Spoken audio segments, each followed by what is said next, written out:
4 words. That's all it took to change everything. Sure. Enjoy your big day.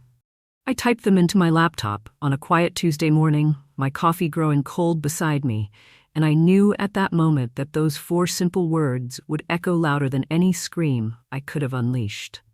But let me back up, because this story isn't really about those 4 words. It's about the 34 years that led up to them. My name is Rebecca Martinez. I'm 61 years old, a widow, and I live in a quiet neighborhood in Colorado, where the mountains peek over rooftops and remind you every morning that some things are bigger than your problems. For 22 years, I've worked as an administrative coordinator at Mountain View Dental. It's not glamorous work, but it's steady. And steady was exactly what I needed after my husband died suddenly when our kids were still finding their way in the world. I raised 2 children, Michael, who just turned 34, and Sarah, who's 31. And I've spent most of my adult life making absolutely certain they would never have to struggle the way I did. If you haven't subscribed yet, please do. It really encourages me to keep sharing these incredible stories with you all. Kindly let me know in the comments where you're watching from.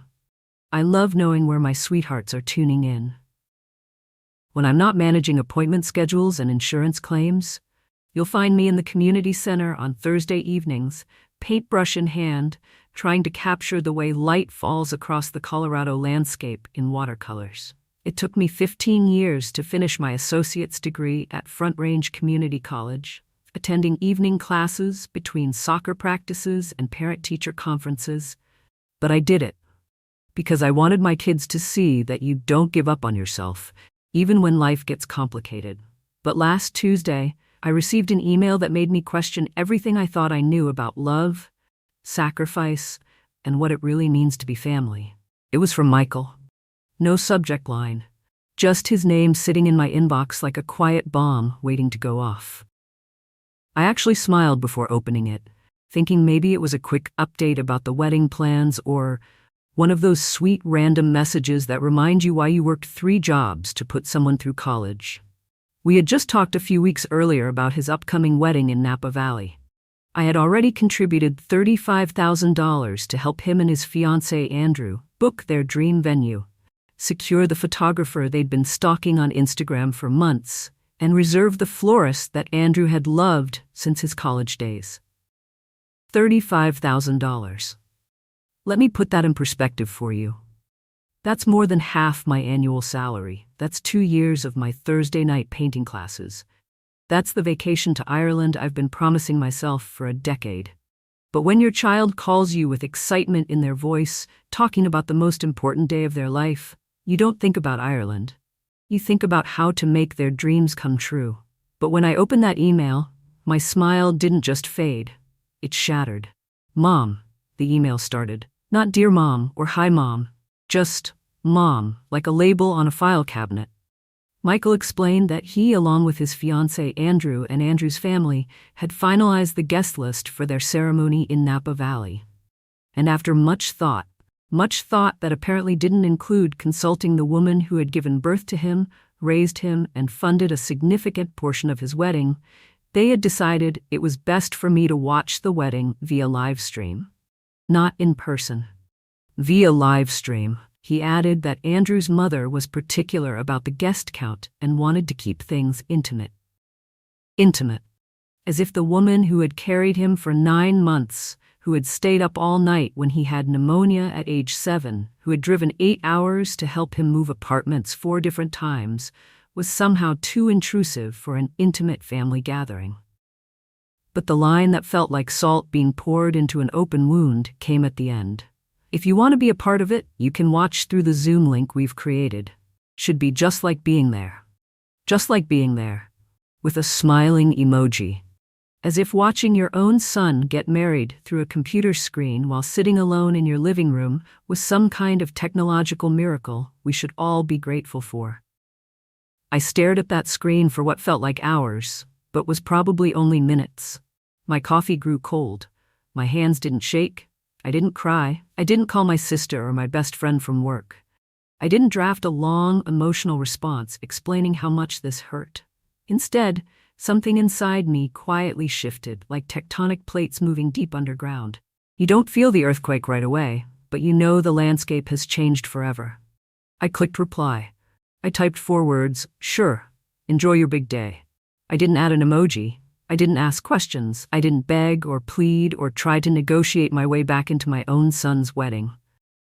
I just sent those 4 words and closed the laptop. But here's what Michael didn't know as he read my response. Here's what no one in my family understood at that moment. Those 4 words weren't surrendered. They weren't defeated.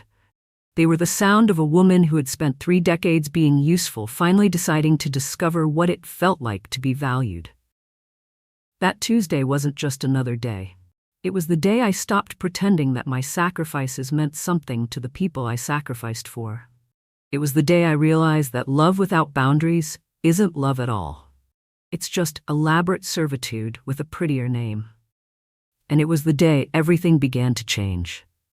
Because here's what I learned sitting in my quiet Colorado kitchen with a cold cup of coffee and a broken heart. Sometimes the most powerful thing you can do isn't to fight or argue or make a scene. Sometimes the most powerful thing you can do is simply stop participating in your own devaluation. If this story is hitting you somewhere deep, if you've ever found yourself giving everything and wondering why it never feels like enough, make sure you hit that subscribe button. I've got more to tell you about what happened next, and trust me, you're going to want to hear how this unfolds. Now let me ask you something. Have you ever had a moment where you realized you'd been so busy taking care of everyone else that you forgot to take care of yourself? Drop a comment and tell me about it, because I have a feeling I'm not the only one who's been there. The drive to the office that morning felt different. The Colorado spring air still held that sharp bite that reminds you winter isn't quite ready to let go. But I barely noticed. My mind kept circling the same question like water going down a drain. How did we get here? I've been working at Mountain View Dental for 22 years.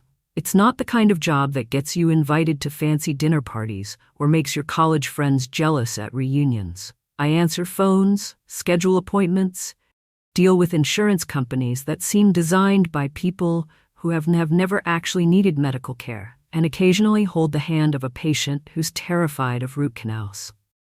But it's stable work, and stability was exactly what I needed after David died suddenly when the kids were still teenagers, still believing that parents are immortal and bills pay themselves. I remember standing in our kitchen the week after the funeral, bills spread across the counter like accusations. Electric bill, mortgage payment, car insurance, and there, sitting on top of the pile like a monument to my new reality, was Emily's college deposit notice. $18,000. Due in 30 days. I stared at that number until my eyes watered, not from grief this time, but from the simple mathematics of single motherhood. That's when I learned what sacrifice really looks like. It's not the dramatic, movie-worthy moments where you throw yourself in front of a speeding car to save someone you love. It's the small daily erosions of your own life that happen so gradually you don't even notice until one day you wake up and realize you've become a supporting character in your own story. I started taking every extra shift the dental office would give me. Dr. Patterson, bless his heart, would find reasons to keep me late, knowing I needed the overtime, but too kind to make it feel like charity. I canceled the weekend pottery classes I'd been taking at the community college. I sold David's tools and his motorcycle. I stopped buying anything that wasn't absolutely necessary, and my definition of necessary became ruthlessly narrow. There were no more weekends spent browsing bookstores or trying new restaurants. There were no more vacations, unless you count the 3-day camping trip to Rocky Mountain National Park that I convinced the kids was an adventure, but was really just the only vacation I could afford. I told myself there would be time for me later, when the kids were settled, when the financial pressure eased, when life calmed down. There never was. Every penny I managed to save, every small windfall that came my way, went straight to Michael and Sarah. When Michael changed his major from business to art history and then to communications, requiring an extra 1.5 years of college, I paid. When he decided he needed to move to Seattle for what turned out to be a 6-month job at a startup that folded faster than a lawn chair, I covered his deposit and his plane ticket and the U-Haul rental. When he called me crying at 27 because his second serious relationship had ended and he needed someone to help him process his emotions, I flew out and spent a long weekend making tea in his kitchen and listening to him talk through his heartbreak. When Sarah wanted to buy a house with her fiancé but couldn't qualify for a mortgage on their own, I co-signed the loan and wrote a $10,000 check for their down payment without hesitation. I never kept score of these things. I never made spreadsheets or calculated interest or set payment plans. That's what mothers do, right? We give, and we don't count the cost, and we certainly don't expect anything in return except maybe the knowledge that our children are happy and secure. But that email from Michael made me feel like a transaction. Like I had been useful for a very long time, and now my usefulness had reached its expiration date. Like I was milk that had gone sour, still in the refrigerator but no longer suitable for consumption. The thing is, I never thought of myself as someone who enabled or spoiled my children. I thought I was teaching them that family takes care of family.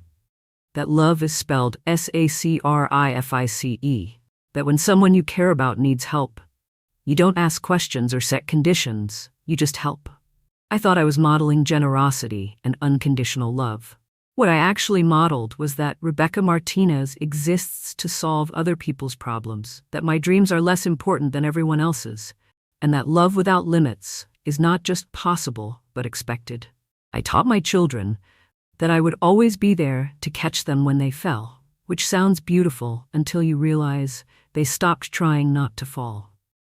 Have you ever given so much of yourself to the people you love that you forgot who you were underneath all that giving?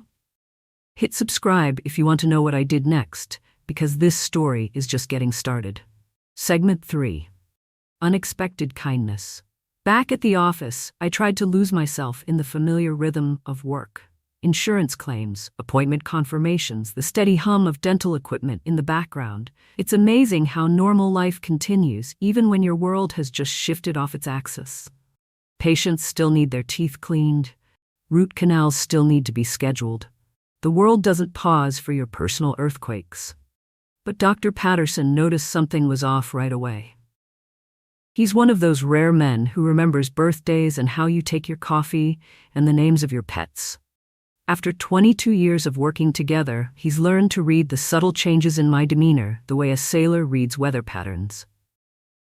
"You look like you've seen a ghost, Rebecca," he said around 10:30, setting a latte from the cafe downstairs on my desk. It was exactly how I like it. Oat milk, extra shot, just a touch of vanilla. The small kindness of it, the fact that he had noticed I was struggling and had taken time out of his busy morning to do something nice for me, nearly undid me completely. I wanted to tell him everything. I wanted to say, my son just disinvited me from his wedding, but only after I've already contributed $35,000 to make it possible. I wanted to explain that I felt like a fool, like someone who had been playing a game for 34 years without realizing everyone else knew the rules except me. I wanted to ask him if he thought I was being dramatic, or if this was really as devastating as it felt. Instead, I smiled and said I hadn't slept well.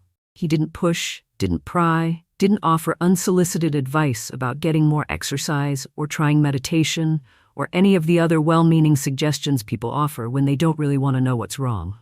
He just nodded and squeezed my shoulder gently before heading back to his office. That small act of kindness, the coffee, the gentle touch, the respectful silence, nearly broke me.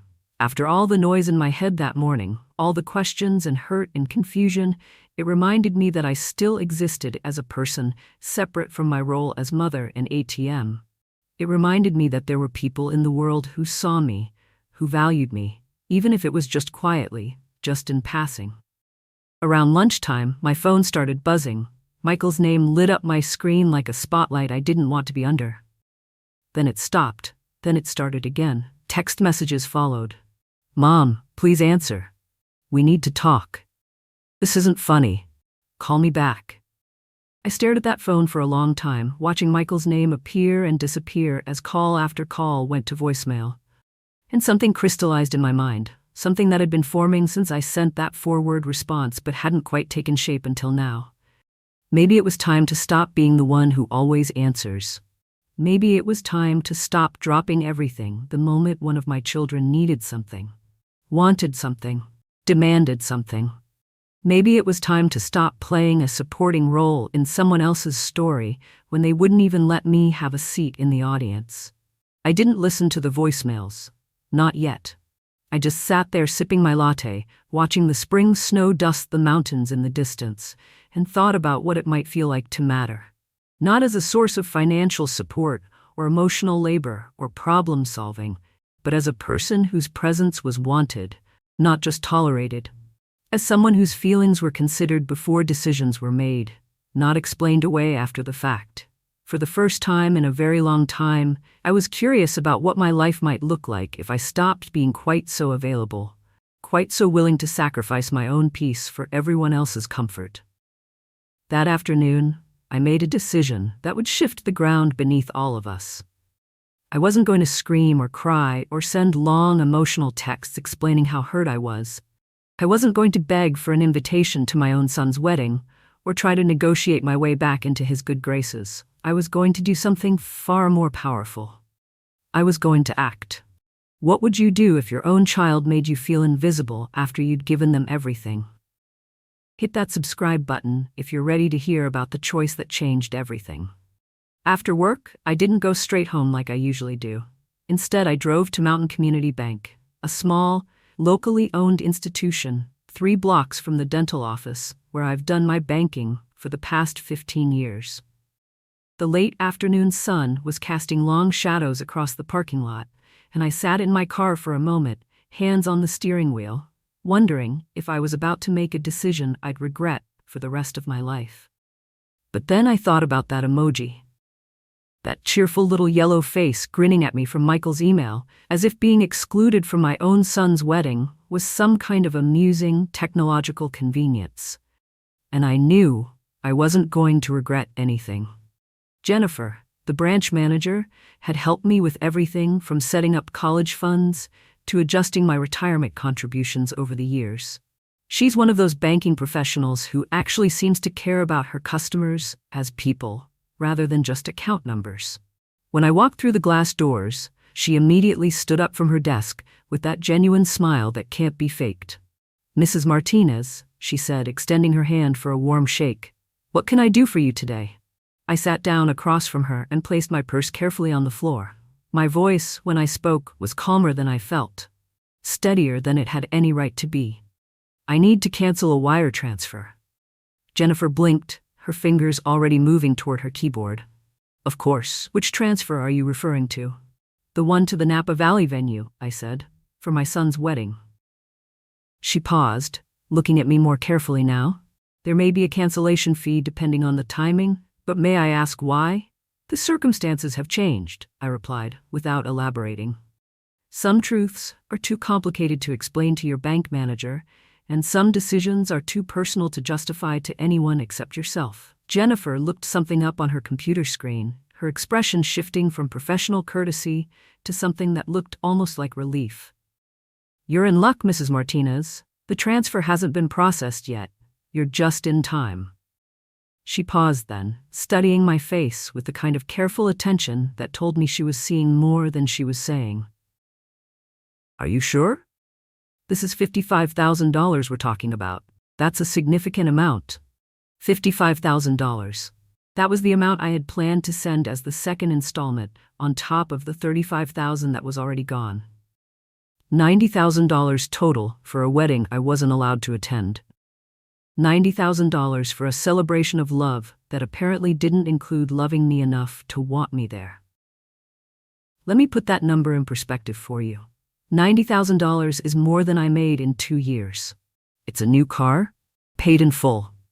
It's the down payment on a smaller house with a view of the mountains. It's been 10 years since my Thursday night painting classes. It's the Ireland trip I've been dreaming about, plus Scotland, plus a month in Italy, learning watercolor techniques from actual Italian masters. It's also more money than I'd ever spent on anything for myself in my entire adult life. I'm sure, I told Jennifer, and I was surprised by how steady my voice sounded. How certain. She printed out the necessary forms, explained the cancellation process, and walked me through each step with the kind of professional kindness that made me grateful for small-town banking. I signed my name with the same hand that had signed permission slips and report cards and college loan applications and graduation cards with checks tucked inside. But this time, I was signing my name on something for me, for my dignity, for my future, for the radical idea that Rebecca Martinez might matter enough to keep her own money. When I left the bank, I felt something I hadn't experienced in years, the weight of possibility. For the first time since David died, I had substantial money that wasn't earmarked for someone else's dreams, someone else's emergency, someone else's happiness. I had resources that could be used for Rebecca Martinez, not Rebecca Martinez the mother or Rebecca Martinez the problem solver, but just Rebecca Martinez the person. By the time I got home, there were 9 missed calls from Michael and 2 from Sarah. The voicemail notifications were piling up like small digital accusations. One message, which I didn't listen to but could see the preview of, simply said, "Mom, please don't do this." Don't do what? Don't I protect my own financial security? Don't refuse to fund a wedding I'm not welcome to attend? Don't finally, after 34 years, put my own needs somewhere other than last on the list? I turned off my phone and walked into my quiet house. In the kitchen, I reached for the bottle of wine I'd been saving for Christmas.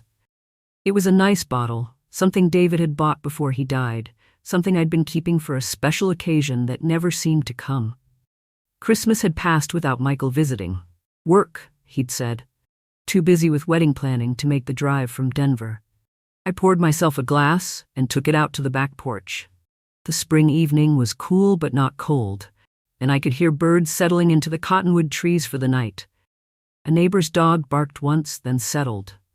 Everything felt still in a way that was peaceful, rather than empty. And then the memories started coming, not in a rush, but like a gentle tide, each wave bringing something new to shore. Have you ever had to choose between being generous and being valued? What did you choose? Hit subscribe to find out what happened when my family realized the money was really gone. Sitting on my porch with that glass of wine, watching the last light fade behind the Rocky Mountains, I let myself remember all the things I'd been too busy to think about while I was living them. Funny how clarity comes when you finally stop running toward the next crisis, the next need, the next opportunity to prove your love through your wallet. I remembered all the birthdays I had planned alone. Not just the shopping and wrapping and cake baking, but the caring about whether Michael preferred chocolate or vanilla, whether Sarah wanted a small gathering or a big party, whether their friends would have fun, whether the day would feel special enough. I remembered staying up until midnight on their birthdays when they were little. Not because they would know or care, but because I wanted to be the first person to wish them happy birthday. I wanted that moment when they opened their eyes on their special day to be filled with my love. When they got older and moved away, I still stayed up until midnight on their birthdays, but now I was waiting to send a text at exactly 12:01 a.m., hoping to be among the first to reach them on their special day. Sometimes I was. Sometimes my text sat unread for hours, among dozens of others from friends and coworkers, and people whose love didn't require quite so much effort to maintain. I remembered all the holiday dinners where I pretended I wasn't watching the door, listening for cars in the driveway, checking my phone for texts saying they were running late or couldn't make it after all. Christmas mornings where I set the table for 4 and ended up eating alone, surrounded by perfectly wrapped gifts that would be opened later, when it was convenient, when schedules aligned, when I mattered enough to be prioritized. The small sacrifices were the ones that really got to me as I sat there with my wine and my memories. The new pair of shoes I didn't buy because Michael's car needed repairs. The weekend trip to Santa Fe with my friend Linda that I canceled because Sarah was going through a rough patch and needed emotional support. The continuing education courses that would have advanced my career but cost money that always seemed to be needed elsewhere. I drove the same Honda Civic for 14 years. 14 years. Not because it was a great car or because I was particularly attached to it, but because every time I started saving for something newer, more reliable, more comfortable, someone needed something more urgently than I needed transportation that didn't require me to carry jumper cables and a prayer. The vacations I postponed became vacations I canceled, which became vacations I stopped planning altogether. Ireland became someday, then maybe someday, then probably never.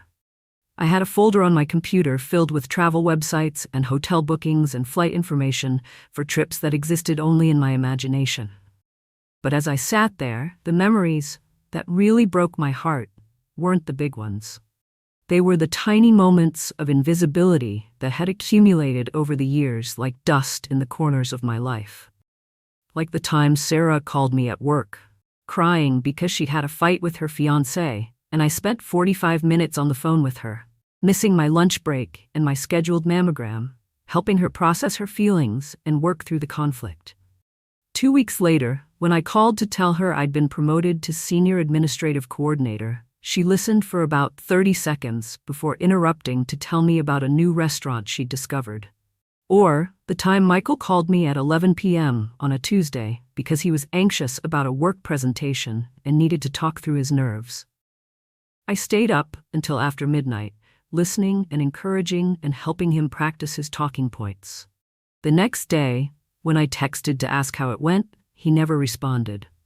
When I followed up a week later, he said, "Oh, it was fine. I can't remember what I was so worried about." These weren't malicious acts. My children aren't monsters. They're just people who learned, over the course of many years, that mom's feelings are optional, that mom's needs can wait, that mom's time and energy and attention are unlimited resources that don't require careful stewardship. And I was the one who taught them that. I thought about Andrew's mother, this woman I'd met exactly twice at family dinners. She was pleasant enough but reserved, the kind of person who gave careful, measured responses to questions and seemed to weigh every word before speaking. During those dinners, she'd ask polite questions about my work and my hobbies, but I got the sense she was filing away information rather than building a relationship. Now her opinion about guest lists and intimacy carried more weight than mine. Her preferences about the wedding mattered more than the feelings of the woman who had raised the groom, who had sacrificed for 22 years to make his life possible, who had already contributed more money than she probably made in a year. Her comfort level with the number of guests was more important than my comfort level with being excluded from my own son's wedding. I thought about that emoji again. That cheerful little yellow face that suggested watching your child get married through a computer screen was not just acceptable but fun, modern, convenient. LOL. Indeed.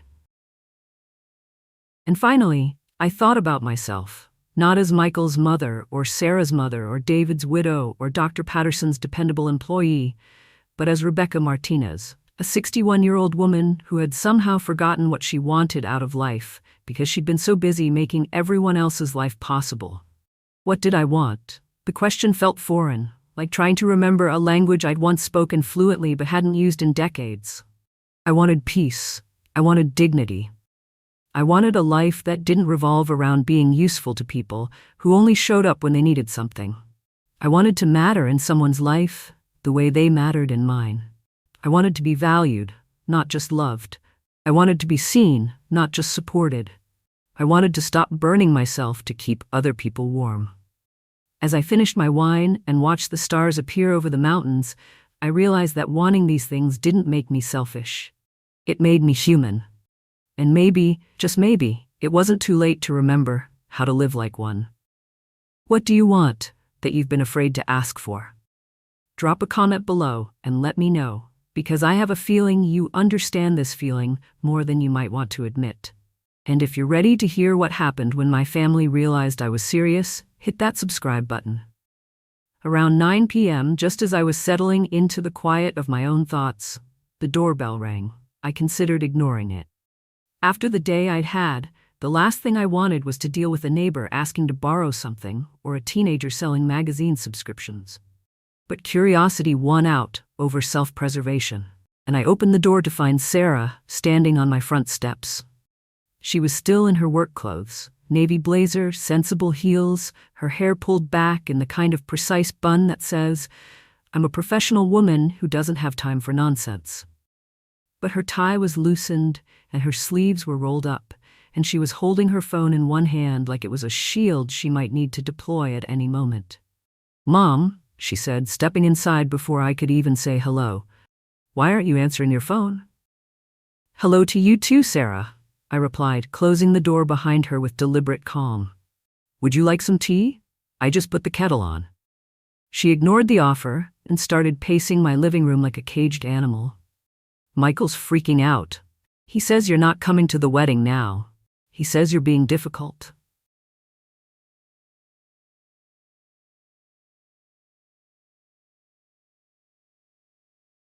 I actually laughed.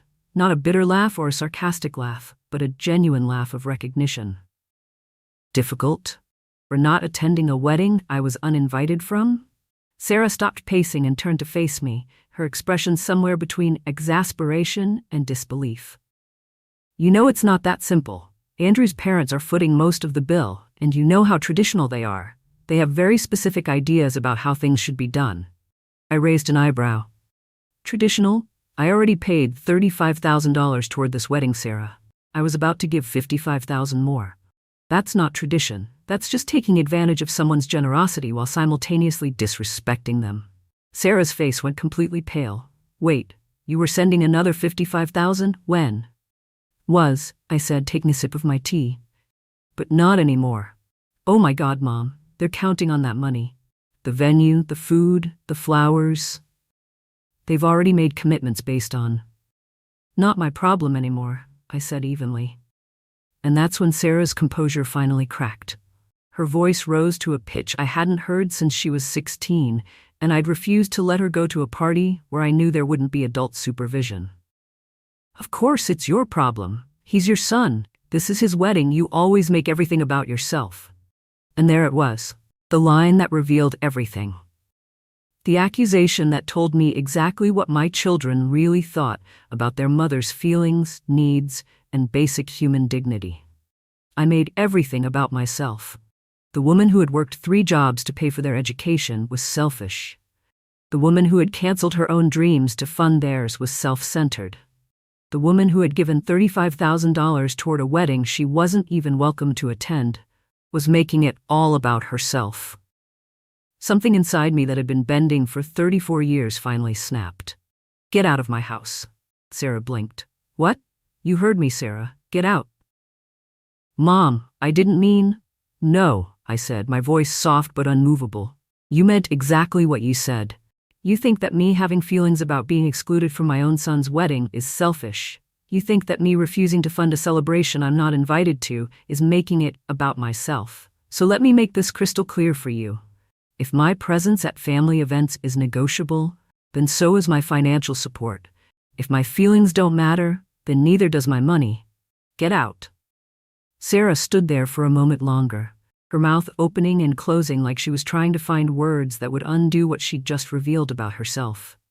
But there weren't any words that could take back 34 years of taking me for granted, and we both knew it.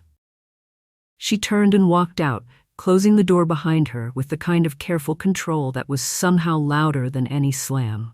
I stood in the middle of my living room, my heart pounding with adrenaline and something else I couldn't quite identify at first. Then I realized what it was: relief. For the first time in years, I had defended myself. I had refused to accept unacceptable treatment. I had set a boundary and enforced it. I didn't feel guilty. I felt free. The house was quiet again, but it was a different kind of quiet now. Not the empty quiet of loneliness, but the peaceful quiet of someone who had finally stopped apologizing for existing. I made myself another cup of tea and sat in David's old chair, the one I'd kept even though it didn't match anything else in the room, because it still smelled faintly like his cologne, and reminded me that I had once been loved unconditionally, without having to earn it or pay for it or prove my worthiness through constant sacrifice. As I sat there, I thought about all the times I'd bitten my tongue when my children were thoughtless. All the times I'd accepted their casual dismissal of my feelings because I was afraid that standing up for myself would damage our relationship. All the times I'd chosen peace over self-respect, harmony over honesty. What I realized that night was that those relationships had already been damaged. You can't have a healthy relationship with someone who sees you as a convenience rather than a person. You can't build love on a foundation of one-sided sacrifice. You can't teach people to value you by consistently showing them that you don't value yourself. I had been so afraid of losing my children's love that I had forgotten to require their respect. And without respect, love becomes something else entirely. It becomes dependence, expectation, entitlement. It becomes the kind of love that comes with conditions. I love you as long as you're useful. I love you as long as you don't have needs of your own. I love you as long as you stay in your designated role as supporter, financier, and emotional caretaker. That's not love. That's just elaborate exploitation with prettier packaging. For the first time in decades, I went to bed that night without worrying about whether I'd hurt someone's feelings or damaged a relationship or failed to be understanding enough about someone else's impossible situation. I went to bed feeling like Rebecca Martinez, a woman with her own worth, her own boundaries, and her own life to live. It was the best night's sleep I'd had in years. Have you ever had to choose between keeping the peace and keeping your self-respect? What did you choose, and how did it feel? Hit subscribe to find out what my family did when they realized I wasn't going to back down. I woke up the next morning to my phone buzzing like an angry wasp on my nightstand. 43 missed calls. 43. I had to count them twice because the number seemed impossible. Text messages were piling up like digital snow, each notification adding another layer to what was clearly becoming an avalanche of family drama. The messages from Michael started around 11 p.m. the night before, about an hour after Sarah had left my house. They began with that particular brand of passive-aggressive guilt that my children had perfected over the years. Mom, we need to talk. This is getting out of hand. I don't understand why you're doing this. This is supposed to be the happiest time of my life. Sarah told me what happened. You can't just cut off a family like this. That's not how love works. But as the night progressed and I didn't respond, the tone shifted dramatically. Around 2 a.m., the desperation crept in. The venue called. The payment didn't go through. We're going to lose everything if we don't pay by tomorrow morning. Andrew's parents are furious. They said this proves they were right about you. I don't know what we're going to do. We've already sent invitations. People have booked flights. And then, at 3:24 a.m., the message that told me everything I needed to know about how my son really saw me. I don't understand why you're doing this to me. To him. Not to us, not to the family, not even to the situation. To him. As if my refusal to fund a wedding I wasn't welcome to attend was some kind of personal attack, rather than a natural consequence of being treated like a walking ATM with inconvenient feelings. I made my coffee and sat at my kitchen table, scrolling through message after message, and I found myself smiling. Not because I was happy about the chaos, but because the desperation in these texts revealed something important. Michael had never actually considered what would happen if I stopped being endlessly accommodating. He had never imagined a world where Rebecca Martinez might say no, might have boundaries, might refuse to bankroll her own humiliation. The idea that I might not fund his wedding, simply because I wasn't invited, hadn't occurred to him as a possibility. In his mind, my money and my presence were completely separate issues. He could exclude me from the celebration while still expecting me to pay for it, and he genuinely couldn't understand why that might be problematic. Emily had grown up with my sacrifices woven so tightly into her life that she never stopped to question where the comfort came from, where the security originated, how the stability she took for granted had been built. She just assumed it would always be there, that I would always be there, regardless of how I was treated. But not this time. Later that morning, while I was reviewing insurance claims at my desk and trying to lose myself in the mundane comfort of work, an email popped up in my personal inbox. The subject line made me actually laugh out loud. Please don't ruin my wedding. I opened it without expectation, already knowing what I'd find inside. "Mom," Michael had written, "I know you're upset about the live stream situation, but this is extreme. We've lost the venue deposit, and if we don't pay the remaining balance by the end of day, the caterer walks too. Andrew's parents are beyond upset. They're saying this proves you can't be reasoned with, that you're too emotional to handle adult decisions." Too emotional to handle adult decisions. Let that sink in for a moment.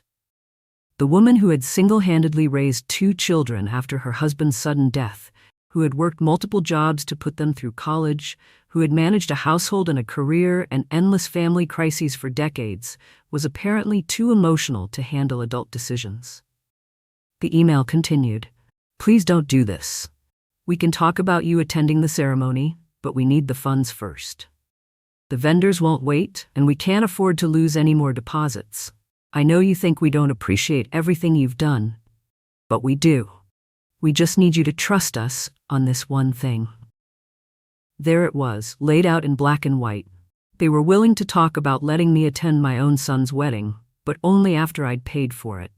My presence at the most important day of Michael's life had become a negotiation point, something that could be bartered, bought, or sold depending on how generous I was feeling. As if my worth as a mother, as a human being, as someone who deserved basic respect and consideration, was directly tied to my willingness to write checks. As if love was a transaction where I paid the bills, and they decided whether I was worthy of inclusion. I stared at that email for a long time, reading it over and over, waiting to feel something other than exhaustion. Waiting for the guilt to kick in, for the maternal instinct to override my self-respect, for the voice in my head that usually whispered, "But he's your son," to start its familiar chorus. But that voice was quiet, maybe permanently. Instead, I heard a different voice, one I hadn't listened to in years. It was my own voice, and it was saying something revolutionary. "You don't have to accept this. You don't have to pay for the privilege of being disrespected. You don't have to fund your own marginalization." I closed the email without responding. I turned back to my work, to the simple, honest task of helping patients schedule appointments and navigate insurance claims. There was something deeply satisfying about problems that had clear solutions, about relationships that were straightforward and transactional in a healthy way. Around noon, Dr. Patterson stopped by my desk with an invitation that would change the trajectory of my entire day. "Lunch?" he offered, jangling his car keys. "That new Italian place just opened downtown. My treat." I almost declined, as I usually did. I had brought a sandwich from home, and I typically spent my lunch break reading or catching up on personal emails or just sitting quietly in the break room, decompressing from the morning's work. But something in me had shifted. Maybe it was the clarity of the past 24 hours, or maybe I just needed to sit somewhere that didn't ask anything from me, except the pleasure of my company. "I'd like that," I said, and I meant it. "What's the longest you've ever gone without putting yourself first? How did it feel when you finally did?" Drop a comment and let me know, and don't forget to hit that subscribe button because this story is about to take another turn. The Italian restaurant was small and warm, with checkered tablecloths and the kind of comfortable atmosphere that made you want to linger over your meal. Dr. Patterson ordered us a bottle of wine. "Just a small one," he said with a conspiratorial smile. "We're technically still on lunch break." And I found myself relaxing in a way I hadn't in months. Over pasta and salad, he told me about his grandchildren, about how exhausting but wonderful it was to chase after a 3-year-old who had recently discovered that climbing on furniture was the greatest joy in life. His eyes were soft when he talked about them, filled with the kind of love that doesn't come with conditions or expectations, the kind of love that delights in someone's existence rather than their usefulness. He asked about my watercolor classes, remembered that I'd been working on a series of mountain landscapes, wanted to know if I'd finished the painting of the sunset over Mount Evans that I'd mentioned weeks ago. It was such a simple thing, but it struck me how rare it was for someone to remember the details of my life that had nothing to do with my role as mother or caretaker or problem solver.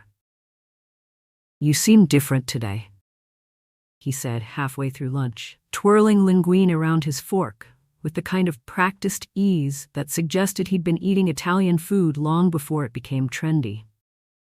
Lighter, somehow. And that's when I surprised myself completely. I told him everything. I told him about Michael's email, about being disinvited from the wedding I'd already paid $35,000 to support. I told him about the additional $55,000 I'd been planning to send and how I'd canceled the transfer the day before. I told him about Sarah's visit and her accusation that I made everything about myself. I told him about the messages and emails and the desperate attempts to negotiate my attendance at my own son's wedding. When I finished, he didn't rush to offer advice or try to fix anything, or suggest that maybe there had been a misunderstanding that could be cleared up with better communication. He just sat quietly for a moment, considering what I'd shared. Finally, he reached across the table and briefly squeezed my hand. "Sometimes the hardest part of love is setting boundaries," he said, "especially with the people we've given the most to." He paused, choosing his words carefully. "I've watched you for 22 years, Rebecca. I've seen how hard you work, how much you care, how you always put everyone else's needs before your own. And I've wondered sometimes if you knew how much you matter, not just for what you do, but for who you are." His words hit me like a warm wave, washing over years of feeling invisible, of believing that my worth was tied to my usefulness, of accepting treatment that I would never expect my friends to tolerate. "I think you did the right thing," he said simply. For the first time in a very long time, I believe that too. When we returned to the office, there were more calls, more texts, but I didn't answer them. I didn't need to. For the first time in decades, my silence was speaking volumes. It was saying, "I matter. My feelings are valid. My presence is not something you can negotiate after you've secured the funding." That evening, as I pulled into my driveway, I noticed someone sitting on my front steps. The porch light was just beginning to flicker on in the gathering dusk, and as I got closer, I recognized her. Sophia, Michael's best friend since they were in elementary school. Sophia had spent countless weekends at our house during middle school and high school, sprawled across my living room floor with Michael, baking cookies in my kitchen, giggling through sleepovers that kept me awake, but filled my heart with the sound of young joy. She was the kind of kid who always said please and thank you, who helped clear the table without being asked, who gave me genuine hugs when she left, rather than the perfunctory ones most teenagers offered their friends' parents. I hadn't seen her in several years, not since she'd moved to Portland for graduate school, but she looked almost exactly the same, petite and dark-haired with the kind of bright, intelligent eyes that suggested she saw more than most people gave her credit for. "Mrs. Martinez," she said, standing up quickly and brushing invisible lint from her jacket. "I'm sorry to drop by like this." "It's fine, Sophia," I replied, unlocking my front door. "Would you like some tea?" She followed me into the kitchen, her eyes scanning the familiar walls like they held old echoes of her childhood. I filled the kettle and pulled out 2 mugs, the same ones I'd used when she and Michael would come in from playing outside, cold and rosy-cheeked, looking for hot chocolate and cookies. "Michael sent you," I said finally. It wasn't a question.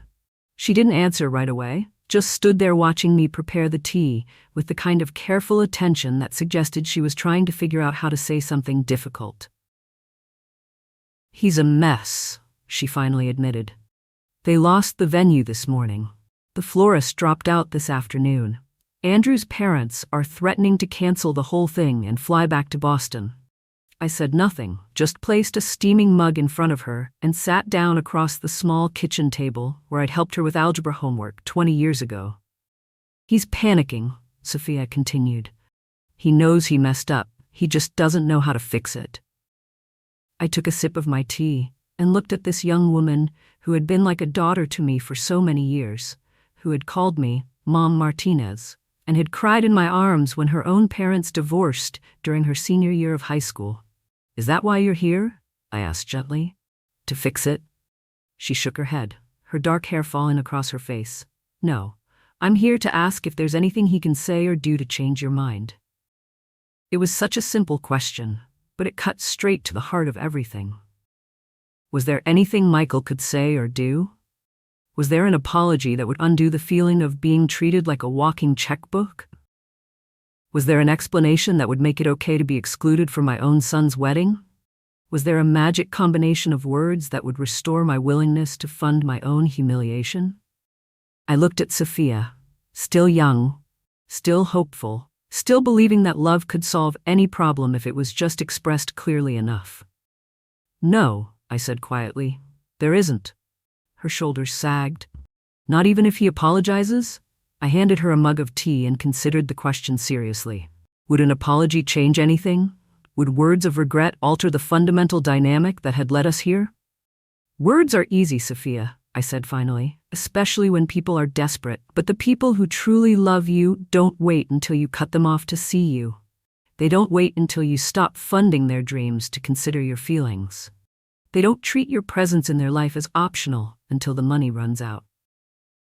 Sophia looked down into her tea, nodding slowly. "I get it," she said softly, "even if he doesn't." We sat in comfortable silence for a few minutes. Two women from different generations connected by one hard truth. Sometimes love has limits. Sometimes the only way to be seen is to walk away. Sometimes the most loving thing you can do is refuse to enable someone's selfishness, even when that someone is your own child. "I'm sorry, Mrs. Martinez," Sophia said as she prepared to leave. "You don't deserve this." "You don't need to be sorry," I replied, walking her to the door. "You're not responsible for other people's choices." She hugged me gently before leaving. The kind of hug that carried 20 years of genuine affection and respect. As I watched her walk back to her car, I realized something important. Some relationships survive truth-telling, and some don't. The ones that survive are the ones worth keeping. I finally closed the door on a version of myself I had long outgrown. Have you ever had to teach someone how to treat you by walking away? How did it change your relationship? Hit that subscribe button and drop a comment, because the ending of this story might surprise you. The wedding never happened. Not as Michael and Andrew had planned, anyway. According to the updates I received through family members and mutual friends, they scrambled desperately to find another venue, but everything was either already booked or prohibitively expensive without the $90,000 I had once promised to provide. It's amazing how quickly a dream can collapse when it's built on someone else's money and someone else's unlimited forgiveness. They tried smaller venues, looked into backyard options, even considered postponing the wedding until they could save more money.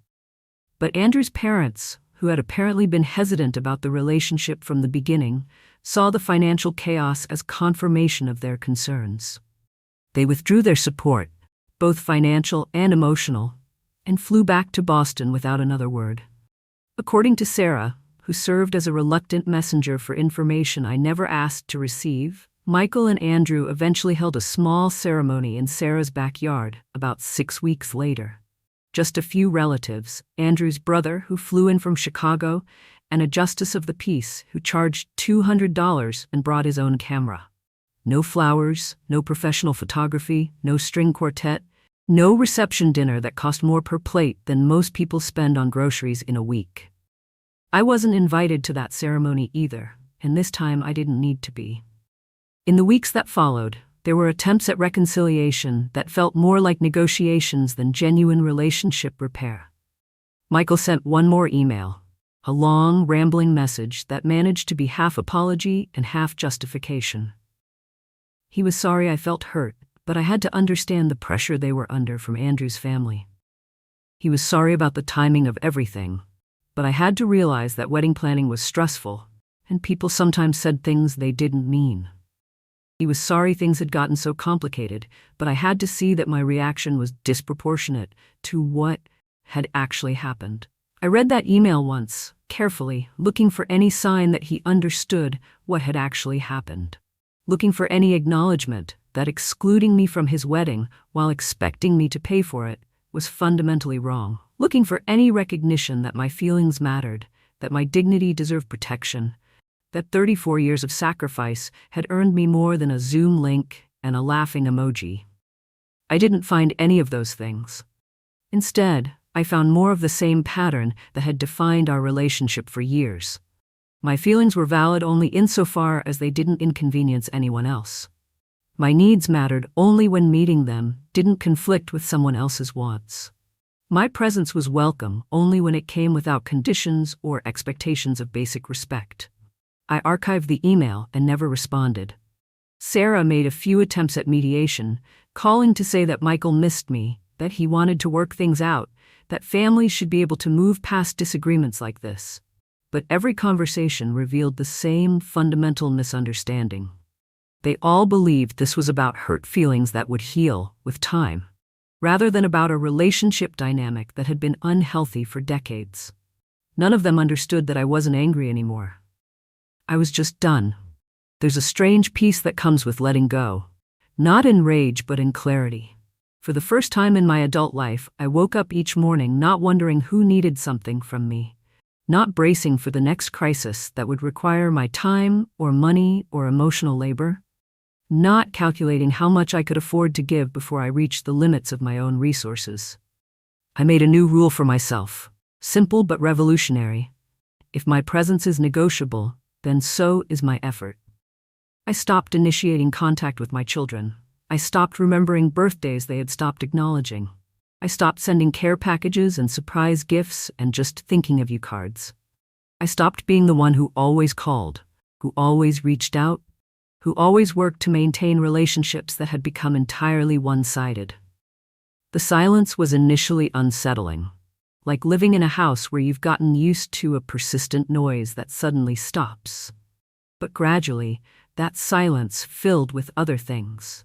Books I actually had time to read, evening walks without my phone buzzing with other people's emergencies, conversations with friends who valued my company rather than my problem-solving abilities. I threw myself into my watercolor classes with new enthusiasm.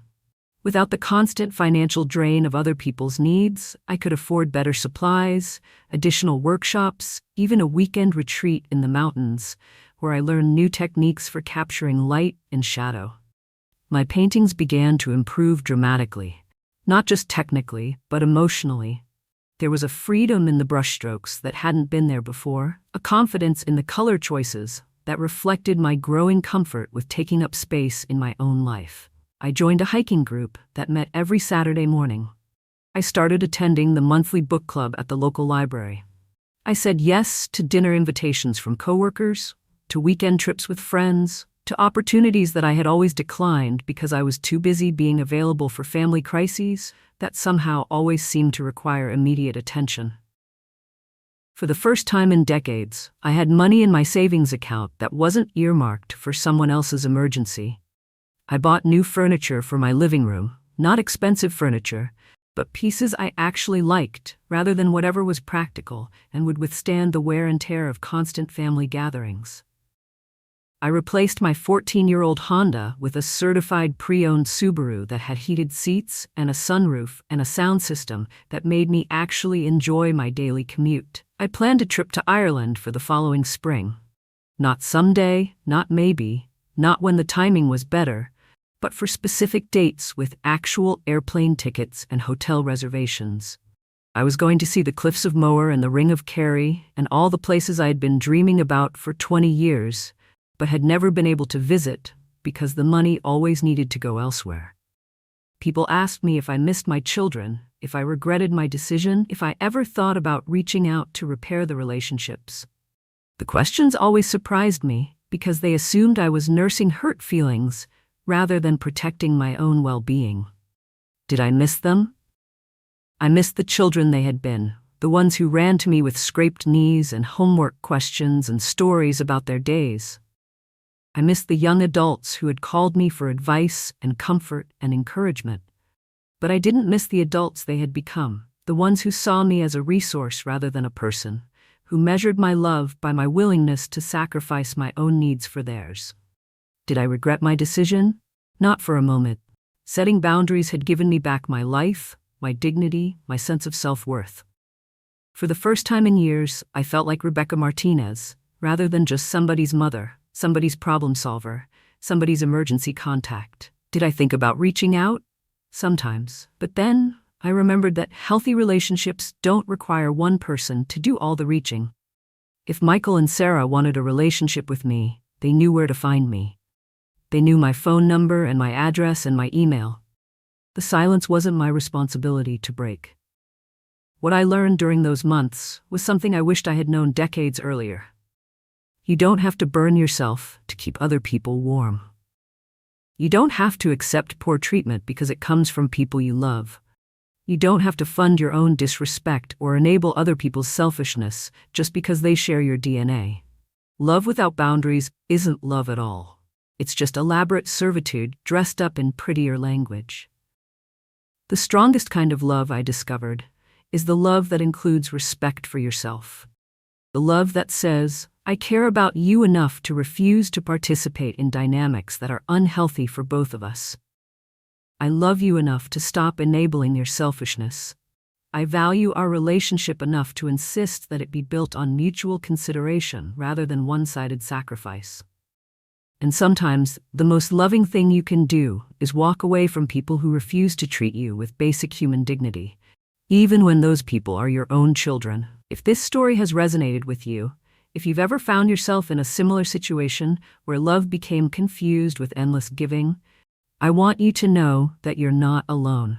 Setting boundaries doesn't make you selfish. Protecting your own well-being doesn't make you a bad parent or friend or family member. Requiring respect doesn't make you difficult. It makes you human. Hit that subscribe button if this story has touched something in you. If you've learned something about the difference between love and enabling, between kindness and doormat behavior. And I want to ask you something important. What boundary do you need to set in your own life? What relationship dynamic needs to change? What dream have you been postponing because you're too busy funding everyone else's? Drop a comment and let me know, because the most important love story you'll ever be part of is the one you have with yourself.